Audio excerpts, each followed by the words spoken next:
لله رب العالمين حمدا كثيرا طيبا مباركا فيه أشهد أن لا إله إلا الله وحده لا شريك له وأشهد أن محمدا عبده ورسوله الكريم اللهم صل وسلم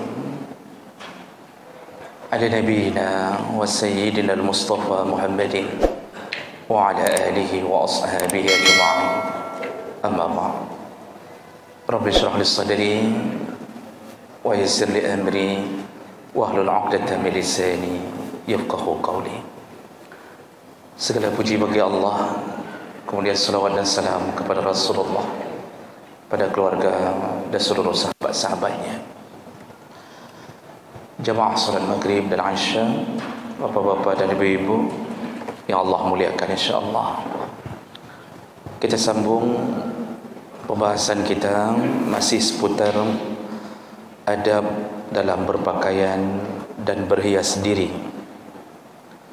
Di pertemuan kita yang lalu kita sudah membahas beberapa adab dalam berhias atau berpakaian, yaitu diantaranya disunnahkan terutama bagi laki-laki untuk memakai pakaian berwarna putih, dan tidak dilarang memakai pakaian selain berwarna putih kecuali pakaian yang berwarna merah dan kuning yang tidak ada campuran di dalamnya. Itu yang ada kemakruhan. Selain daripada itu, insya-Allah tidak mengapa. Namun kalau disuruh pilih, maka pakaian warna putih adalah pakaian yang terbaik. Ya. Namun seperti cerita kita yang lalu, artinya tidak mengapa memakai pakaian selain daripada berwarna putih, terutama di waktu hari-hari besar Islam seperti Jumat. Itu lebih utama mencari yang berwarna putih. Kemudian kita juga sudah bahas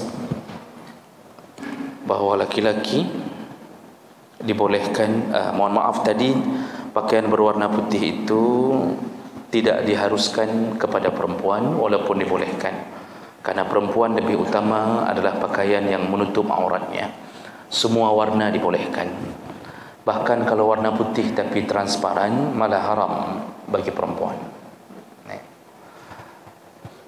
Kemudian kita sudah bahas juga dibolehkan bagi laki-laki untuk memakai cincin. Dibolehkan untuk memakai cincin karena Rasulullah juga memakai cincin. Dan jari yang disunnahkan untuk dipakai yaitu jari kelingking atau jari manis. Ada hadis yang sudah kita bacakan di minggu yang lalu bahawa dari Ali bin Abi Thalib, Rasulullah sempat melarang Ali memakai cincin di jari tengah dan jari telunjuk. Larangan untuk Ali memakai di jari tengah dan jari telunjuk. Jari jempol kenapa enggak disebutkan? Saya rasa itu tidak perlu disebutkan, ya, karena itu hal yang aneh kalau ada orang membiasakan pakai cincin di jari jempol. Nah, itu perlu diperiksa ke psikiater, ya, mungkin masalah banyak. Ya. Baik, kita sambung berikutnya. Istihbab isti'mal at-tayyib. Sunnah hukumnya memakai wangi-wangian. Jadi dalam kondisi umum laki-laki dan perempuan disunnahkan memakai wangi-wangian. Terutama bagi laki-laki hendaknya berperilaku seperti Rasulullah sallallahu alaihi wasallam. Karena Rasulullah setiap keluar dari rumahnya selalu dalam keadaan wangi.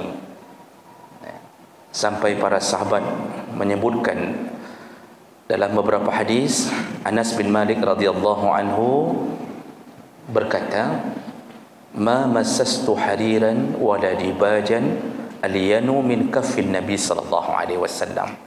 Jadi Anas bin Malik memberikan pengakuan bahawa tidak pernah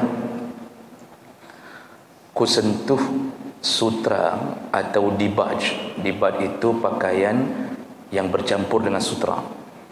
Jadi Anas mengatakan, tidak pernah kusentuh kain sutra atau dibaj, iaitu bercampur dengan sutra, yang selembut tangan Nabi, telapak tangan Nabi sallallahu alaihi wasallam. Nah, jadi Anas mengatakan pertama, tangan Nabi itu lebih lembut daripada sutra, tapak tangan Nabi. Kalau kita kan sering memuji orang yang kita cintai, tanganmu selembut sutra. Alai betul lehan pokok dia menanda. Ya. Tapi Nabi, kata Anas, tangannya lebih lembut daripada sutra. Ya. Ini bukti di antara tanda bukti fisik kenabiannya. Ya. Lalu kemudian beliau menyambung, wala shammamtu rihan qat atau urfan qat atyabu min rihin atau urfin Nabi sallallahu alaihi wasallam. Dan tidak pernah kucium atau terhirup wangi atau minyak wangi yang lebih wangi daripada wanginya Rasulullah sallallahu alaihi wasallam. Jadi ini disebutkan oleh Anas bahawa Nabi selalu dalam keadaan wangi. Jadi Nabi ini juga memakai minyak wangi, walaupun dirinya sendiri itu wangi. Walaupun dirinya sendiri wangi, tetapi beliau selalu membiasakan memakai minyak wangi. Ya. Dan ini ada beberapa hadis dengan kalimat yang berbeza tapi maksudnya sama. Ya. Pengakuan isteri Nabi Ummu Salamah radhiyallahu anha, kalau Nabi tidur di atas tikar, ketika Nabi berkeringat, tertempel keringatnya di tikar, itu ketika dicium tikar itu, Masya Allah, wangi sekali. Keringat Nabi wangi sekali. Kita kalau tidur di atas tikar, dicium keringat kita oleh istri, Masya Allah, tikar-tikar harus dibakar kadang-kadang. Apalagi tidak mandi sehari semalam, sudah kerja di kebun, tidur di atas tikar, Masya Allah. Tapi Nabi, bukti kenabian fisiknya, keringatnya wangi. Dan itu sampai, kita sudah pernah beri informasi, dan saya baca di dalam beberapa keterangan kitab, kotoran Nabi pun dalam keadaan tidak berbau. Dulu saya pribadi hampir tidak percaya, seakan-akan itu berlebihan karena ada yang mencintai Nabi terlalu overload. Saya coba cari di kitab-kitab, ternyata 4 mazhab mengakuinya. Kotoran Nabi tidak berbau. Bahkan sampai pada pendapat kotoran Nabi suci. Namun Nabi mengeluarkan hadis untuk mencebok, mengatakan kotoran itu tidak suci, itu untuk umatnya, bukan untuk dirinya. Dan itu dibarengi dengan beberapa hadis Nabi sallallahu alaihi wasallam. Ada sahabat yang saya lupa namanya dalam hadis, ketika Nabi selesai berbekam, darahnya disuruh buang kepada salah satu sahabat ini. Lalu sahabat ini kembali lama baru kembali ke Nabi. Kata Nabi, "Sudah engkau buang?" Dia menjawab ragu-ragu, "Sudah ya Rasulullah." Tapi Nabi tahu apa yang terjadi. "Katakan yang benar kepada aku. Benarkah engkau sudah buang?" Lalu baru dia mengaku, "Tidak ya Rasulullah." Lalu kemana? "Telah ku minum ya Rasulullah." Apa kata Nabi dalam hadis itu? "Karena engkau telah meminum darahku, maka seumur hidup engkau tidak akan mengalami sakit perut." Dan benar terjadi. Ya. Makanya rambut Nabi itu disimpan oleh Ummu Salamah. Setiap ada yang terkena demam, sakit, sahabat mendatangi Ummu Salamah. Lalu Ummu Salamah mengambil helaian rambut Nabi, dicelupkan ke dalam air, diminumkan air itu, sembuh. Itu sepeninggal Nabi SAW. Khalid bin Walid berlomba-lomba dengan sahabat yang lain untuk mendapatkan imamah Nabi, imamah peninggalan Nabi. Dan Khalid selalu memakainya ketika berada di medan perang. Kenapa Khalid memakainya? Karena di dalam imamah itu, dalam riwayat, ada helaian rambut Nabi yang Khalid tidak mau cabut. Itu mukjizat Nabi sallallahu alaihi wasallam. Tapi walaupun begitu, keterangan menyebutkan bahawa Nabi keluar dari rumahnya selalu dalam keadaan memakai wangi-wangian. Ya. Maka sunnah kita memakai wangi-wangian, apalagi menuju ke tempat ibadah. Ya. Itu lebih kuat suruhannya. Jadi kalau datang ke masjid, mau salat 5 waktu, apalagi berjamaah, diprentlah sedikit ya, minyak wangi. Jadi jangan sampai orang di samping kanan kiri kita merasa tidak nyaman dengan keberadaan kita. Malaikat suka kepada orang yang wangi. Kita punya wajah yang mungkin pas-pasan, tapi tidak ada dalil yang menyebutkan malaikat menjauh dari orang jelek. Tidak ada. Dan tidak ada dalil yang menyebutkan malaikat menyukai orang yang berwajah tampan. Tidak ada. Kenapa? Karena masalah itu Allah yang tentukan. Kita pinginnya tampan, tapi Allah pertemukan ayah kita dengan ibu kita, kebetulan dua-duanya kurang tampan dan kurang cantik. Bagaimana kita berharap jadi tampan? Secara logika. Makanya jangan bersedih bagi yang Allah berikan kekurangan pada kita. Jangan bersedih, karena itu bukan menjadi target dari Allah dan bukan menjadi bahagian dicinta atau dibenci oleh malaikat. Tapi malaikat mencintai orang yang berpenampilan baik ketika ibadah dan orang-orang yang memakai wangi-wangian. Dicintai oleh malaikat, didekati oleh malaikat. Sebaliknya kata Rasulullah, orang yang bau, apalagi mengeluarkan bau mulut, malaikat pun benci kepadanya dan tersakiti dengan keadaan itu. Jadi malaikat enggak suka berada di samping orang yang bau mulutnya atau bau badannya. Tidak suka. Kalau malaikat tidak suka, berarti tidak mengalir doa dari malaikat. Jadi salah satu sunnah yang harus kita biasakan adalah hendaknya kita ini ketika berhias diri laki-laki memakai minyak wangi. Ya. Sedangkan bagi perempuan, tetap hukum awalnya adalah sunnah. Namun perempuan punya batasan. Punya batasan. Ada dua keadaan yang perempuan harus berjaga-jaga diri dari urusan memakai minyak wangi. Keadaan yang pertama adalah iza kanatil mar'ah sataghsha makanan fihi rijalan ajanib.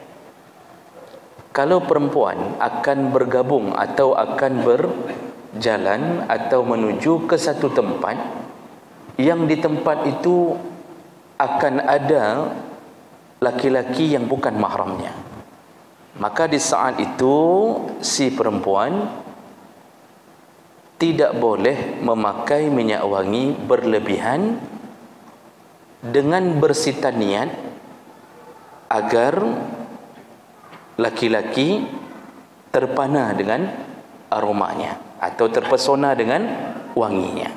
Maka hukumnya haram dan dia di saat itu dihukumi sebagai penzina. Ini berdasarkan hadis Nabi sallallahu alaihi wasallam, ayyuma imra'atin ista'tarat, setiap perempuan yang memakai minyak wangi untuk atau tujuan liyajida rihaha qaumun, agar ada laki-laki atau sekelompok laki-laki yang bisa mencium bau wanginya. Jadi ada kesengajaan pakai supaya tercium bau wanginya. Fahiya zaniyah. Hari itu dicatat dalam catatan amalnya dia telah berzina. Jadi innamal a'malu binniyat. Niat untuk pakai untuk apa?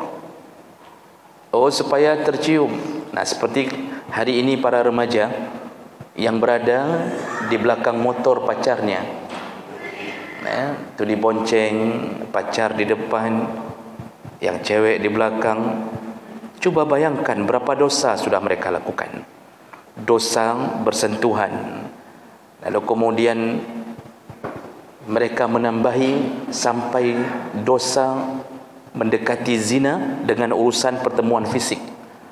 Lalu mereka juga sampai melakukan zina benaran. Dan bahkan si perempuan hari ini itu memakai minyak wangi, dia sudah 50 meter ke depan, tapi minyak wanginya tinggal di belakang. Itu biasanya sudah bisa kita tebak, ini orangnya tidak bagus ilmu agamanya. Dan dari situ kita bisa tahu orang tuanya siapa. Kenapa bisa lolos dari rumah perempuan dengan memakai baju ketat, minyak wangi berlebihan, jilbab hanya sekedar penutup kepala yang tidak sesuai dengan keinginan syariat. Kenapa bisa lolos? Ini menjadi pertanyaan bagi orang tua. Maka si ayah telah menjadi dayus, orang yang membiarkan maksiat dalam keluarganya. Apa hukumnya? Dayus haram surga. Dayus haram surga. Istrinya telah menjadi orang yang bermaksiat, membiarkan anaknya di dalam maksiat. Nah, oleh karena itu tidak boleh seorang perempuan itu memakai minyak wangi berlebihan kalau tujuannya itu. Jadi ilahnya adalah ada pertemuan dengan laki-laki asing. Itu tidak mesti pergi, Pak. Kadang-kadang kita siap-siapnya di rumah. Misalnya contoh, ada yang mau buat arisan di rumah, arisan kantor. Jadi bapak-bapak juga ikut bersama istri-istri mereka. Arisannya di rumah kita. Lalu istri kita mempersiapkan diri kadang menyambut tamu dari kantor. Oh, penuh minyak wangi, Pak. Print sana, print sini, kan? Nah, ini menyambut, tapi dia tahu bahwa dia akan berada di tengah laki-laki. Sehingga bapak-bapak yang datang semua terpesona dengan wanginya, sampai dia katakan ke istrinya, "Nyan belagenyan kau pakai minyak wangi." Katanya, kayak gitu kalau pakai minyak wangi, kayak sinila itu. Contohnya sinila, apa? Mohon maaf kalau nama istri bapak Nila juga, karena ikan pun ada yang bernama Nila, jadi mohon maaf. Jadi Bapak Ibu yang Allah muliakan, terpesona, maka pulangnya mereka kita tercatat dosa zina. Yang boleh kapan perempuan? Ketika dia yakin bahwa dia hanya bertemu dengan sesama perempuan, itu tidak masalah, kecuali ada fitnah lain. Ternyata di antara perempuan itu pun ada yang hang, dia suka sesama perempuan, itu juga tidak boleh lega. Ini patut dijaga. Sebenarnya urusan memancing perhatian orang itu bukan hanya berlaku bagi perempuan, tapi juga bisa berlaku bagi laki-laki. Kan ada juga laki-laki yang memakai minyak wangi berlebihan, lalu untuk mendapatkan perhatian dari perempuan juga ada, Pak. Banyak itu laki-laki hari ini, Masya Allah, wangi sekali. Tapi untuk bawa pacarnya agar dia berada di tengah-tengah kuliahnya, itu semua perempuan mengatakan Masya Allah wangi sekali. Itu tujuannya, hukumnya sama-sama dosa. Tapi kenapa tidak disebutkan dalam hadis? Karena jarang terjadi. Karena laki-laki itu karakternya biasanya tidak peduli. Bahkan ibunya mengatakan, "Hai, kau pakai minyak wangi ke baju?" Kata si mamaknya. Dia mengatakan, "Alah, minyak wanginya tak gaipi." Kata dia, "Alah, minyak wangi itu pun banyak laki-laki tidak peduli, karena laki-laki karakternya bukan ke situ." Makanya tidak disebutkan dalam hadis, kebiasaannya terjadi pada perempuan. Tapi kalau laki-laki punya sifat seperti itu, hukumnya sama-sama berdosa. Karena itu jalan-jalan menuju zina. Nah, itu kan Allah mengatakan bukan langsung berzina, tapi Allah katakan wala taqrabuz zina, jangan dekati zina. Semua jalur menuju ke zina hukumnya haram, sama seperti haramnya zina. Termasuklah masalah itu. Jadi laki-laki ini, tapi kalau ke masjid bertemunya dengan laki-laki atau lewat di depan perempuan yang tidak ada rencana untuk menarik perhatian, apalagi sudah tua umur kita, Pak, jenggot sudah putih, bulu mata putih, alis putih, putih mendung, Pak. Lalu kita pakai minyak wangi, maka insya Allah janda pun tidak mau dengan kita. Kita mencoba menarik perhatian janda pun tidak mau, Pak. Yang model-model begini, datang ke masjid wangi, ketemu orang wangi, itu bagus, tidak mengapa. Nah, itu kondisi pertama, perempuan baru diharamkan memakai minyak wangi berlebihan ketika bergabung dengan laki-laki yang dia terbersit. Ada yang mengatakan begini, tapi niat saya enggak kayak gitu, Ustaz. Niat memang tidak begitu, kenyataannya begitu. Jadi bukan hanya gara-gara niat dirubah, kenyataan tidak dirubah, lalu berubah hukum, tidak. Pencuri pun ada yang mengatakan, niat saya mencuri bukan untuk mencelakakan orang yang dicuri. Saya ingin mencuri supaya harta yang saya curi bisa saya bagi ke orang miskin. Pancuri syihidnan. Itu pancuri juga namanya. Ya. Jadi niat itu bukan seakan-akan ketika dirubah niat, tapi kenyataannya, hakikatnya memang begitu, itulah niat. Ya. Nah, jadi jemaah melakukan Allah, ini kondisi pertama, jaga isteri kita. Apalagi kita ni kadang-kadang waktu pergi ke walimah, itu Masya Allah, baju ada 20 ekor dalam lemari, enggak ada yang pas satu pun. Kalau pergi ke walimah, kenapa? Enggak ada yang cocok, padahal bagus semuanya. Kenapa? Karena perhatiannya mencari yang paling baik di antara yang terbaik. Maka di saat itu syaitan mulai mengerubungi pikirannya. Itu hati-hati ketika dia semprot minyak wangi berlebihan, kita katakan sudah, sekali pren saja. Jadi pergi walimah, bolehkah pakai minyak wangi? Boleh, dengan syarat tidak berlebihan. Paling kurang kalau kita duduk sesama perempuan, janganlah sampai orang samping nutup-nutup hidung, kamu bedah hidungnya, nutup hidung begitu, jangan sampai begitu. Sekedarnya saja boleh. Ya. Nah, kondisi kedua, perempuan baru diharamkan memakai minyak wangi berlebihan, maksudnya yaitu dalam kondisi muhadah, yaitu masa ihdad. Kapan masa ihdad? Yaitu ketika dia mengalami masa iddah sepeninggal suaminya. Jadi baru meninggal suaminya, maka dia mendapatkan masa iddah 4 bulan 10 hari. Nah, itu disebut masa ihdad, masa berkabung. Di masa ihdad, perempuan dilarang bersolek. Ya, dilarang bersolek.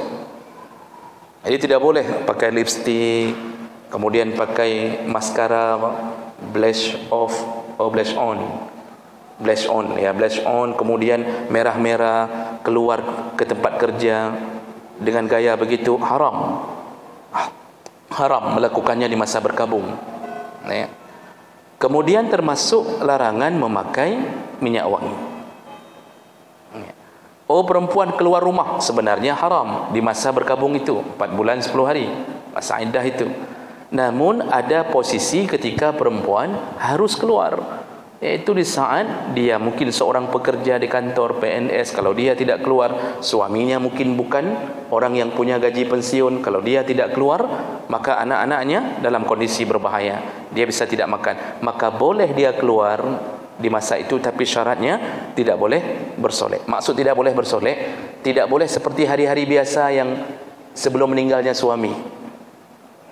Jadi jangan sampai digoda oleh laki-laki yang lain. Nah, itu ukurannya, sekedar biasa saja. Ya. Nah, jadi jemaah maka Allah, ini dua kondisi di kapan perempuan disuruh berjaga-jaga di saat masa ihdad dan di saat pertemuan dengan laki-laki yang bisa menimbulkan fitnah gara-gara minyak wangi.